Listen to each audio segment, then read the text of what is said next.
오늘도 주님 약속하신 말씀 위에 굳건하게 서길 소망합니다.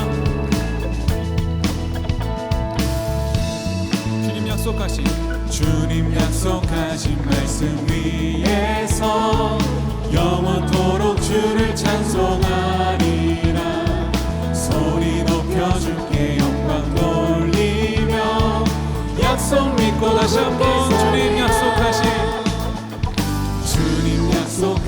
말씀 위에서 영원토록 주를 찬송하리라.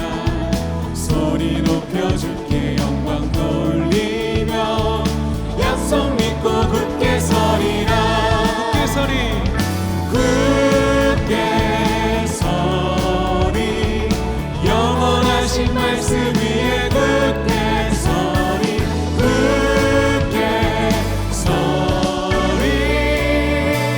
그 말씀 위에 굳게 서리라. 주님 약속하신 말씀 위에서 세상 염려에게 엄습할 때에 용감하게 힘써 싸워 이기며 약속 믿고 3절로 고백합시다. 주님 약속하신 말씀 위에서 영원하신 주의 사랑이 믿고 성령으로 힘써 싸워 이기며 약속 믿고 굳게 서리.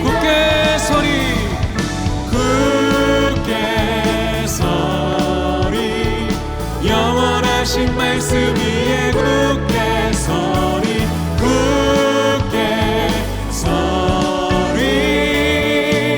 그 말씀 위 다시 한번 주님 약속하신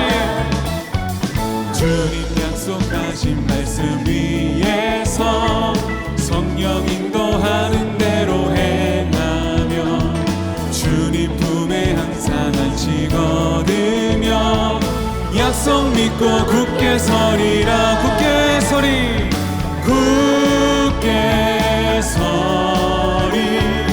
영원하신 말씀 위에 굳게 서리.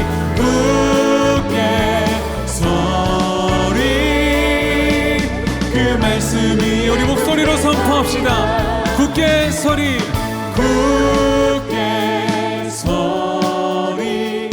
영원하신 말씀 위에 굳게 서리.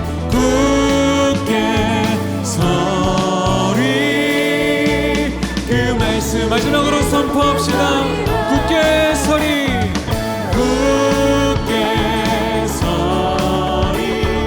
영원하신 말씀 위에 굳게 서리.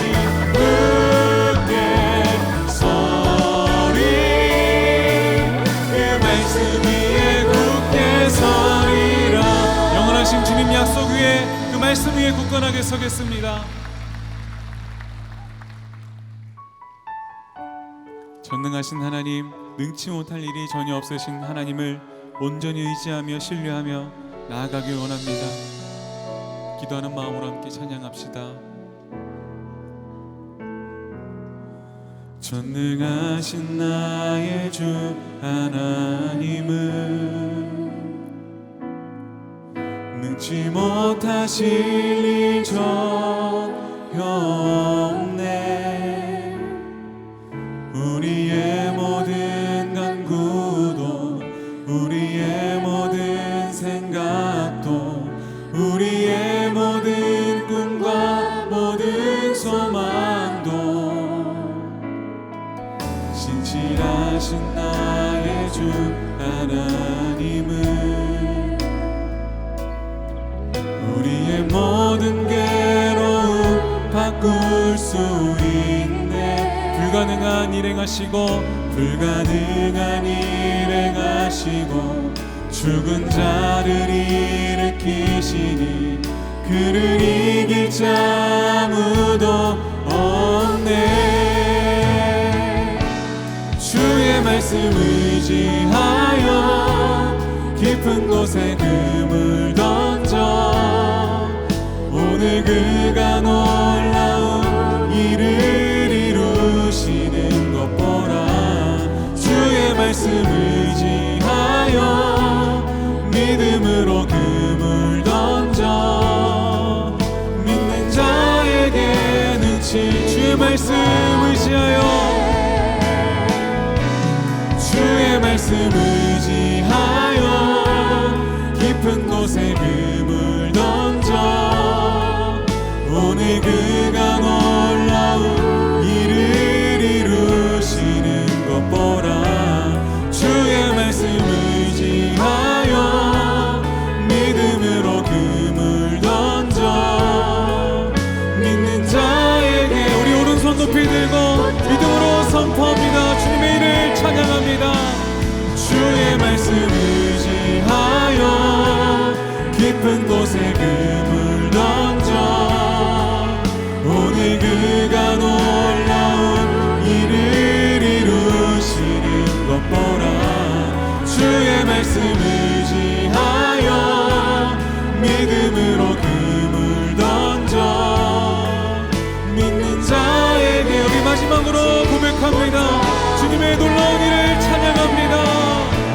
주의 말씀 의지하여 깊은 곳에 금을 던져 오늘 그가 놀라운 일을 이루시는 것 보라 주의 말씀 의지하여 믿음으로 금을 던져 믿는 자에게 능치 못함 없네.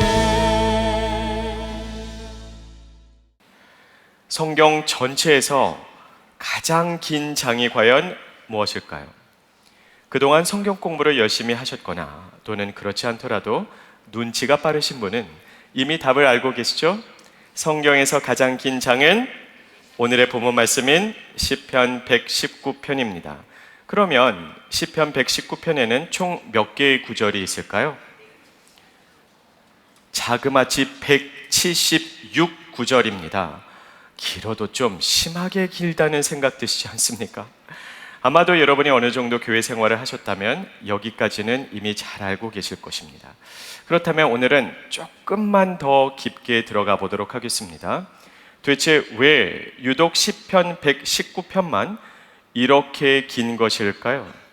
설마 시편 기자가 아무런 계획 없이 생각나는 대로 글을 쓰다 보니까 이렇게 길게 된 것은 아니겠죠? 모든 성경은 하나님의 감동으로 된 것이기 때문입니다.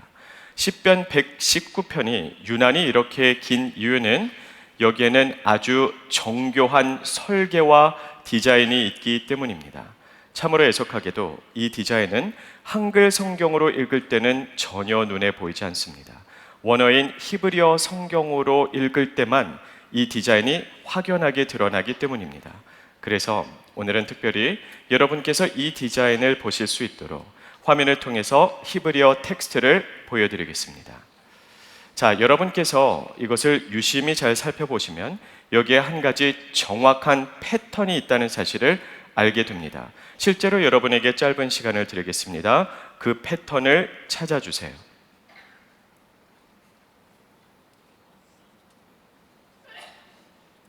여러분이 이 화면을 유심히 들여다보시면 한 가지 분명한 결론에 도달하게 됩니다.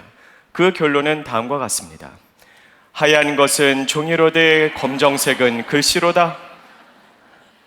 이게 히브리어를 따로 배우지 않고는 이 패턴이 쉽게 눈에 들어오지 않을 것입니다. 저도 신학교에 다닐 때 히브리어 수업 때문에 얼마나 고생을 했는지 모릅니다. 근데 사실 여러분에게 히브리어 지식이 많지는 않다 할지라도 제가 여러분에게 한 가지 결정적인 힌트만 드려도 이 뚜렷한 패턴을 금세 보실 수가 있습니다. 자, 이 시간에는 모든 구절의 첫 번째 단어의 첫 번째 글자만 주목해 주시면 감사하겠습니다. 자, 물론 히브리어는 한글처럼 왼쪽에서 오른쪽으로 읽지 않고 오른쪽에서 왼쪽으로 읽죠. 그래서 각 구절의 가장 오른쪽을 보셔야 첫 번째 글자를 보실 수가 있습니다.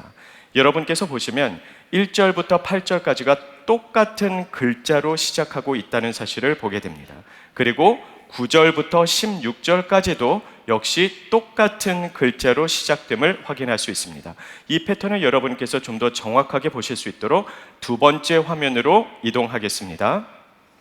시편 119편 전체는 8개의 구절을 한 단락으로 하여 나누어져 있습니다.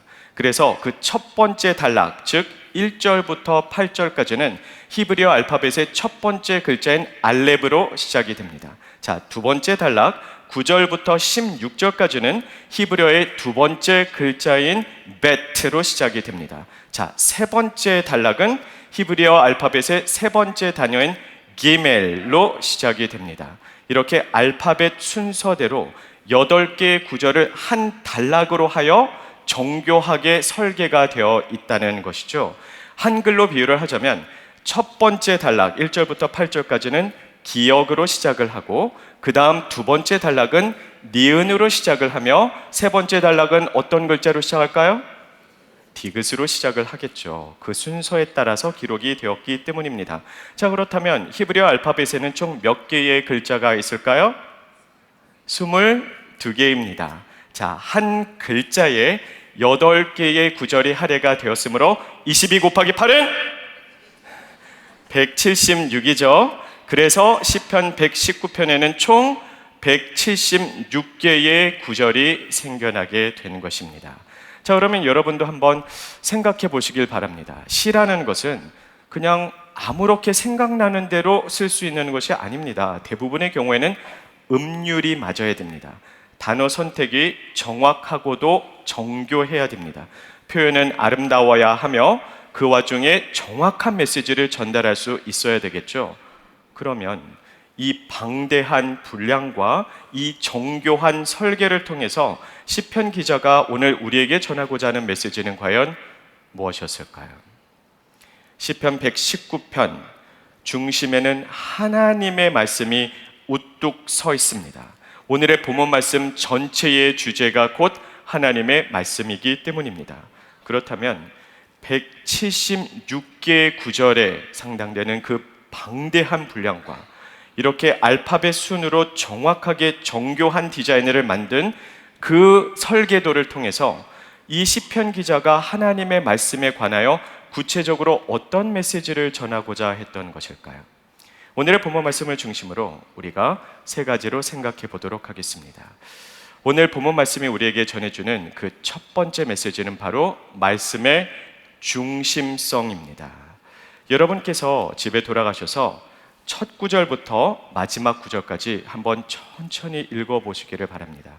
그렇다면 또 하나의 뚜렷한 패턴이 있다는 사실을 알게 됩니다. 알파벳 순으로 이것이 쓰여졌다는 것 외에도 이번 패턴은 한글 성경으로 읽어도 여러분께서 얼마든지 정확히 보실 수가 있습니다. 또 하나의 뚜렷한 패턴은 과연 무엇일까요? 총 176개의 구절들 중에 아주 극소수에 달하는 예외를 제외하고 170개가 넘는 구절에 하나도 예외가 없이 조금도 빠짐없이 모든 구절에 하나님의 말씀이라는 핵심 개념이 삽입되어 있습니다.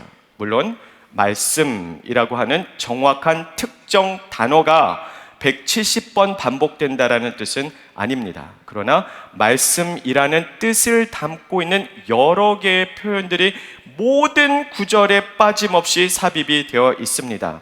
그래서 때로는 규례, 율례, 법도, 계명, 주의 뜻, 주의 길, 주의 증거, 그런 단어들이 계속해서 나열이 돼요.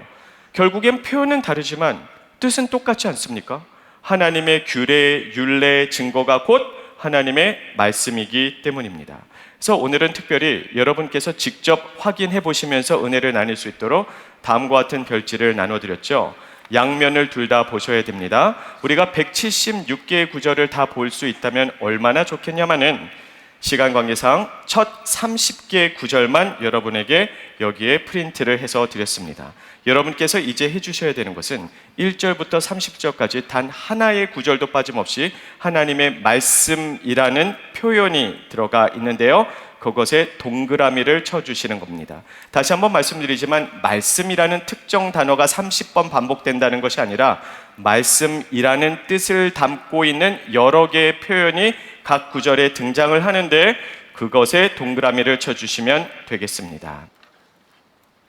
우리가 함께 답을 확인해 볼까요? 39절을 다 확인해 보면 좋겠지만 역시 시간 관계상 첫 5구절만 우리가 답을 한번 확인을 해 보겠습니다. 화면을 통해서 함께 보시겠습니다. 자, 1절에는 하나님의 말씀이 무엇이라고 표현되었습니까? 율법이죠. 두 번째 구절에서는 증거이고, 세 번째 구절은 주의 도이며, 네 번째 구절은 법도, 다섯 번째 구절은 율례입니다. 이렇게 다양한 표현을 쓰고는 있지만 하나님의 말씀이라고 하는 핵심 개념이 170개가 넘는 구절에 하나도 빠짐없이 다 삽입이 되어 있습니다. 이것은 결코 우연의 일치가 아니죠. 이러한 정교한 설계와 디자인을 통해서 오늘의 시편 기자가 우리에게 전하고자 하는 메시지가 과연 무엇이었을까요? 우리의 삶의 모든 상황 속에, 모든 순간에, 모든 영역에 반드시 하나님의 말씀은 중심이 되어야 된다는 것이죠. 말씀의 중심성에 대해서 우리에게 말씀을 해주고 있습니다. 오늘날 수많은 그리스도인들은 신앙생활과 일상생활을 분리해서 생각하는 경향이 있습니다. 지극히 비성경적인 생각입니다.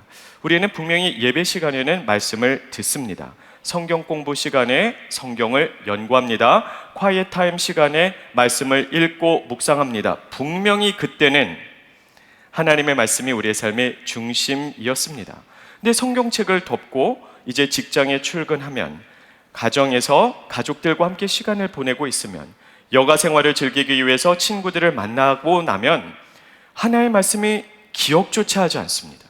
하나님의 말씀을 잘 적용하지 않습니다. 그래서 분명히 말씀을 읽기도 하고 듣기도 했는데 그 말씀의 능력이 나의 가정, 직장, 그리고 다른 곳에서는 드러나지 않는다는 겁니다. 말씀을 읽기만 해놓고 말씀과는 무관한 삶을 살아갈 때가 참으로 많이 있다는 것이죠. 스크루테이프의 편지라는 책이 있습니다. 영국의 저명한 기독교 변증가인 C.S. 루이스의 책이죠. 이 책은 고참 악마가 자기의 조카이자 신참 악마인 원무드에게 어떻게 하면 인간들을 가장 효과적으로 미혹시켜서 멸망의 길로 끌고 갈 수 있는지 그 비결을 가르쳐주는 내용을 담고 있습니다. 참 흥미로운 발상이죠. 이 책에 보면 고참 악마가 신참 내기에게 다음과 같이 조언을 합니다. 자, 지금부터 내 말을 잘 들어야 돼. 사람들이 성경을 읽으려 하면 반드시 방해해야 돼. 왜냐하면 하나님의 말씀에는 어마어마한 능력이 있거든.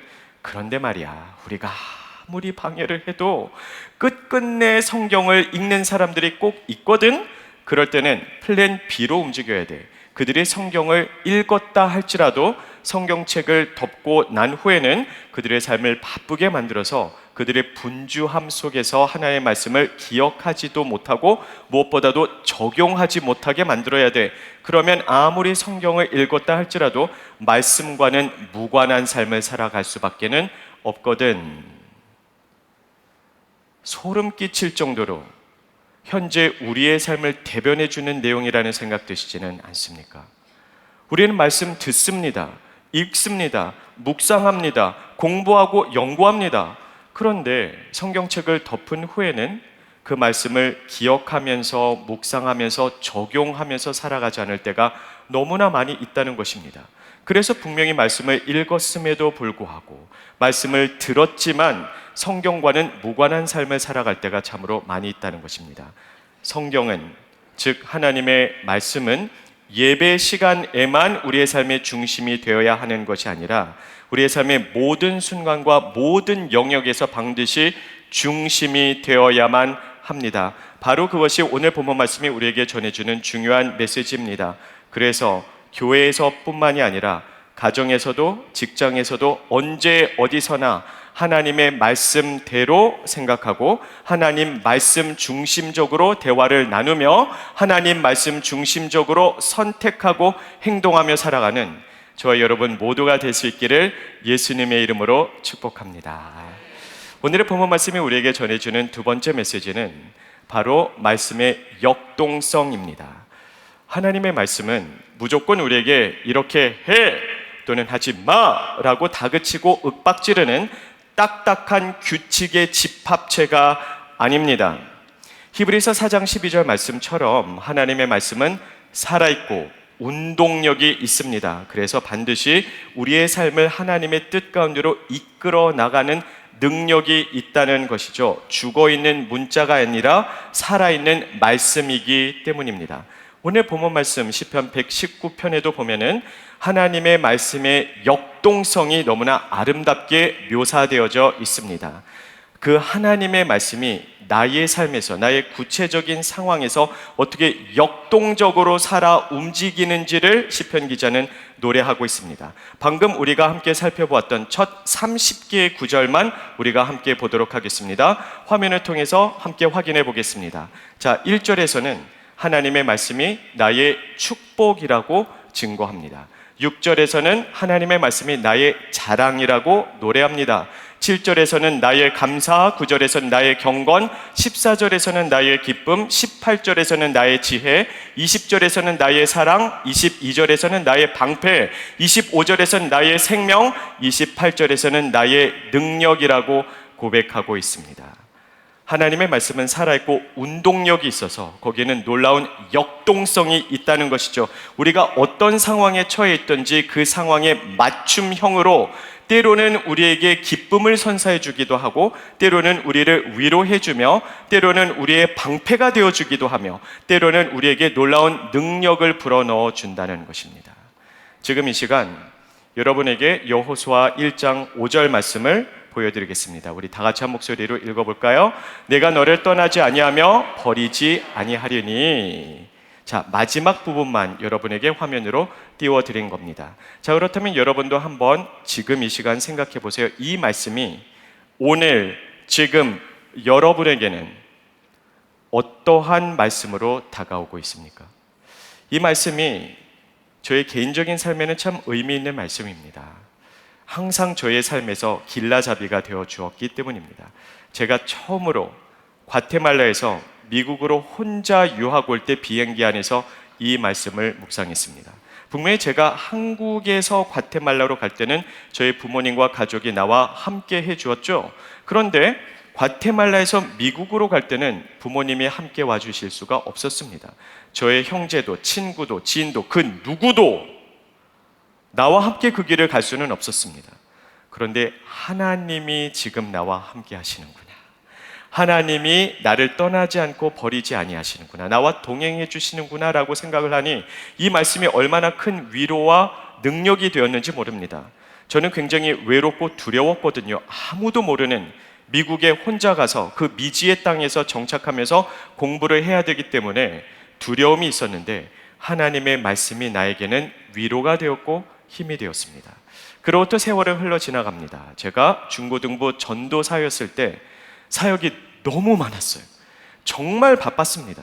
그래서 저는 바쁘다는 핑계로 기도 생활을 점점 더 소홀히 하기 시작했습니다. 어느 날 콰이엇 타임을 통해서 이 똑같은 말씀을 읽었어요.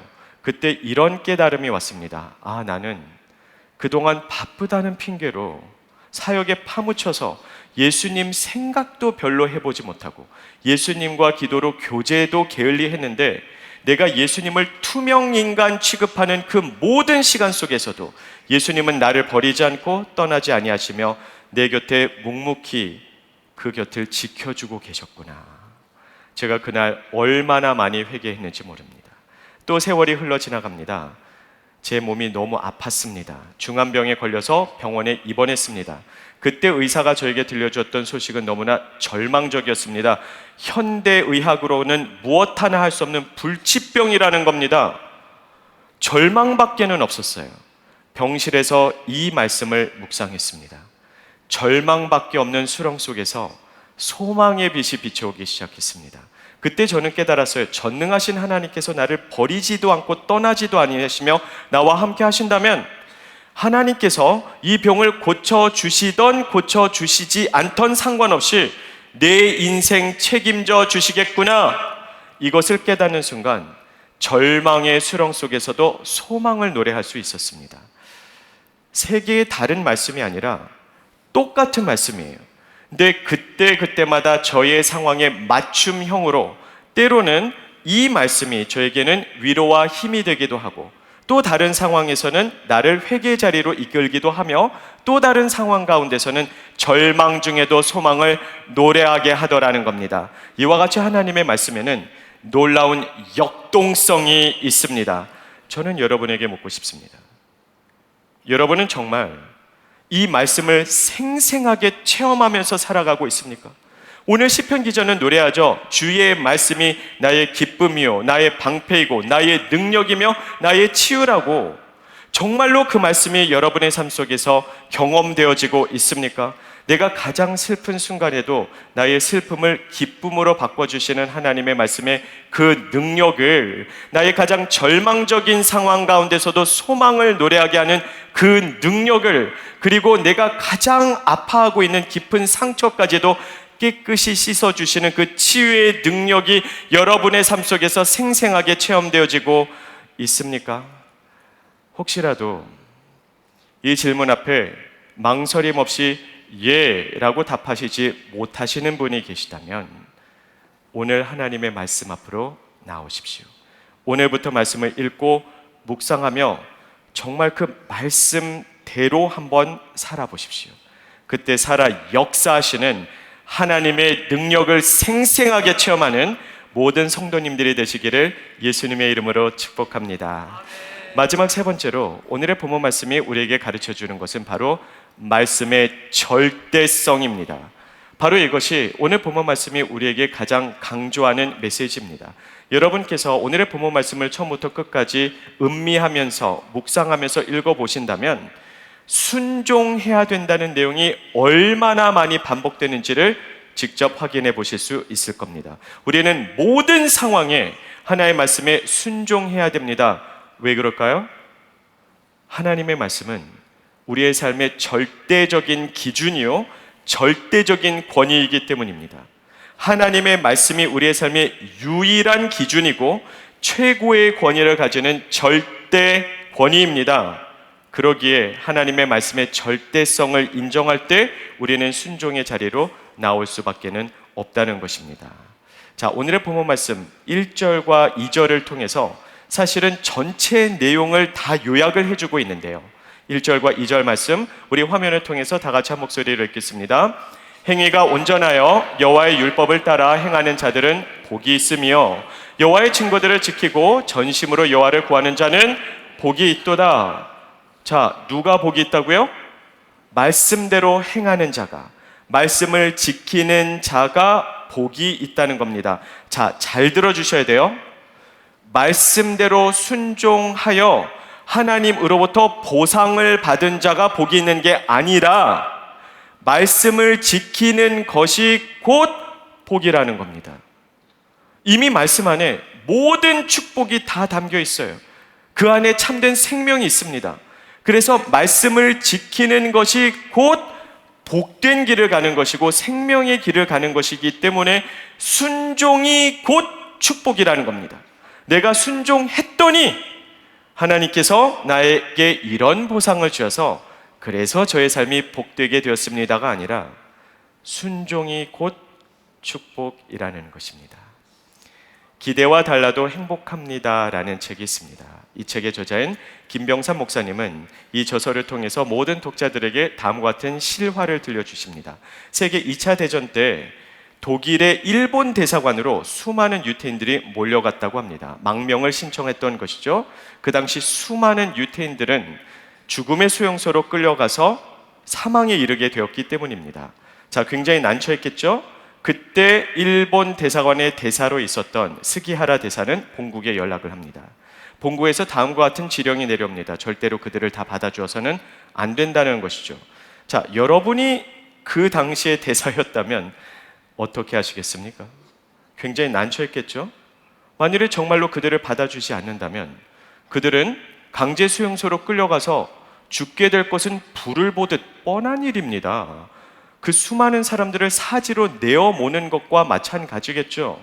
근데 반대로 본국의 명령에 불복하여서 내가 그들을 받아주게 되면 내가 어떻게 될까요? 사임해야 되겠죠? 아마도 해임 처리될 것입니다. 독일의 일본 대사관의 대사의 자리까지 오르려면 그 길이 결코 순탄하지 않았을 겁니다. 얼마나 많은 고생을 감수하면서 거기까지 올라갔을까요? 근데 이제 외교관으로서 나의 생명을 걸고 해야 되는 거예요. 여러분 같으면 어떻게 하시겠습니까? 내가 살자니 남이 죽겠고, 남을 살리자니 내가 죽게 생겼습니다. 여러분 같으면 어떻게 하시겠습니까? 그 선택의 기로에서 스기야라 대사는 결단했다고 합니다. 그는 독실한 크리스천이었습니다. 그래서 하나님의 말씀 앞에 섰습니다. 그리고 말씀대로 생명을 구하는 선택을 했습니다. 그는 손수 비자를 새벽까지 만들어서 수천 명의 유태인들에게 생명의 길을 열어주었습니다. 자, 이렇게 자기 커리어 전체를 내어걸고 하나님의 말씀에 순종했습니다. 그러니 하나님께서 어떻게 보상해 주셨을까요? 그가 잠시 좌천되기는 했지만 훗날 스기야라 대사는 일본의 총리의 자리까지 오릅니다.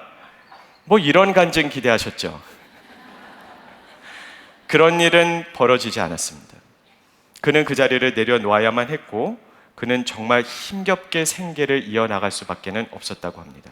그렇게 세월은 흘러 지나가고 어느 날 기자가 그 스기야라 대사의 아들을 인터뷰하면서 아버지의 삶을 어떻게 평가하는지에 대해서 물었습니다. 그 아들은 과연 뭐라고 답했을까요? 기대와 달라도 행복합니다 라는 책에서 확인해 볼 수가 있는데요. 우리 화면을 통해서 다 같이 한 목소리로 읽겠습니다. 훗날 그의 아들은 아버지의 선택에 대해 아버지는 성공한 인생을 사셨습니다. 하나님께서 아버지를 필요로 하셨을 때 옳은 선택을 하셨으니까요 라고 말했다. 참 그 아버지의 그 아들 아닙니까? 부전자전입니다.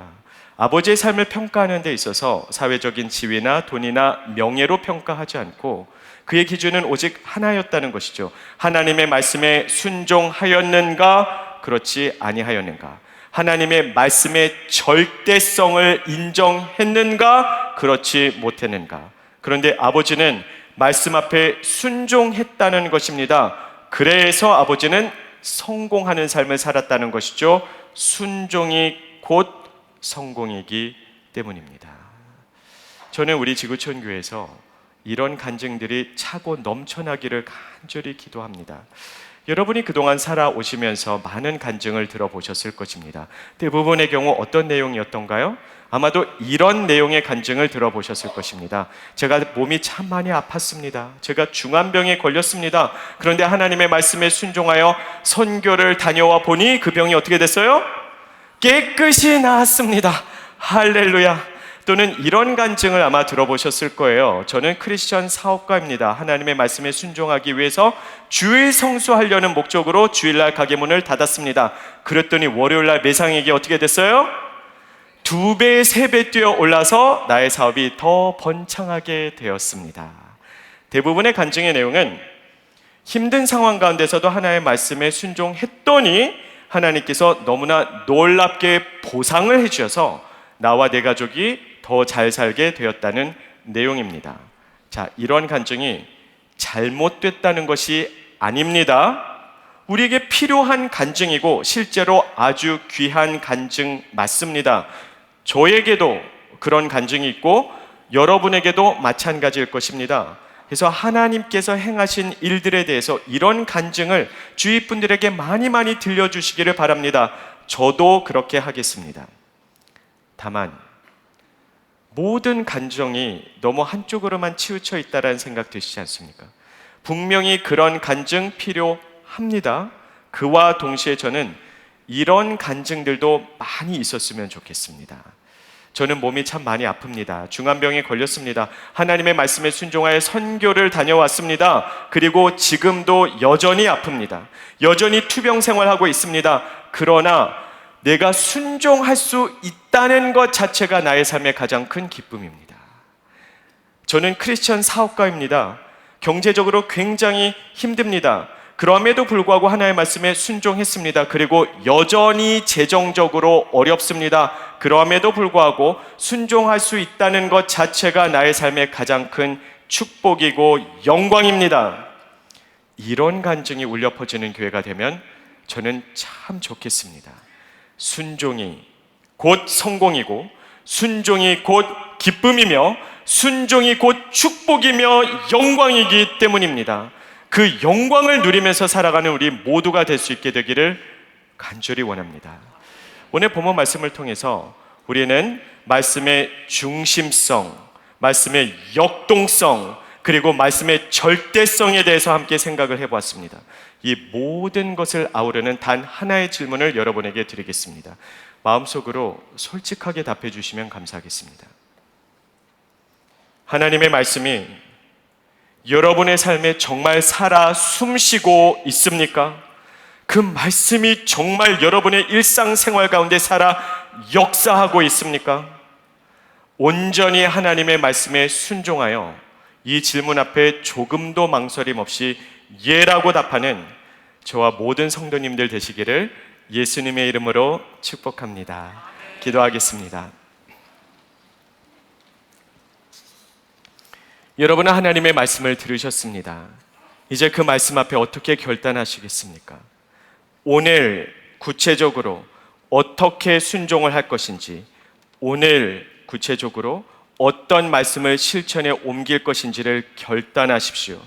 그리고 그 결단한 바를 온전히 실천에 옮길 수 있도록 성령님의 도우심을 구하는 시간 조용히 갖도록 하겠습니다. 우리 다 함께 기도로 나아가며 성령님의 도우심과 인도하심을 구하도록 하겠습니다. 기도하겠습니다.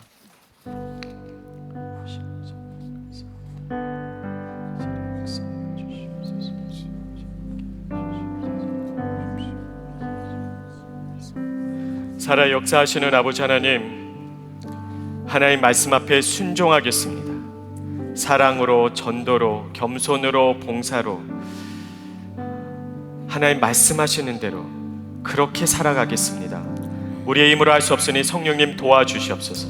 우리의 생각과 입술과 손과 발을 온몸과 삶을 주장하사 하나님 말씀대로 순종하며 살게 하여 주시옵소서. 감사하며 예수님 이름으로 기도합니다. 우리 다 함께 자리에서 일어나셔서 받은 말씀 기억하시면서 우리 결단하며 찬양하기 원합니다. 오늘 이곳에 계신 성령님, 우리에게 말씀하시고 우리를 가르치소서. 같이 우리 마음 열어주시고 주의 빛으로 밝혀 우리를 인도하소서. 주님보다 앞서지 않고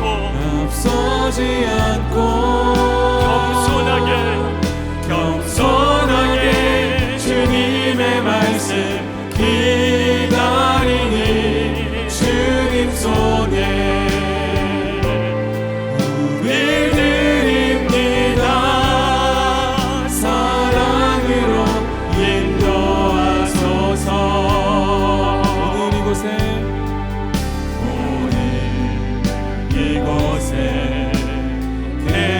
성령님, 우리에게 말씀하시고 우리를 가르치소서. 같이 우리 마음 열어주시고 주의 빛으로 밝혀 우리를 인도하소서. 주님보다 앞서지 않고 겸손하게 주님의 말씀 기다리니 주님 손에 우리 드립니다. 사랑으로 인도하소서. 주님보다 앞서지 않고 주님보다 앞서지 않고 겸손하게 주님의 말씀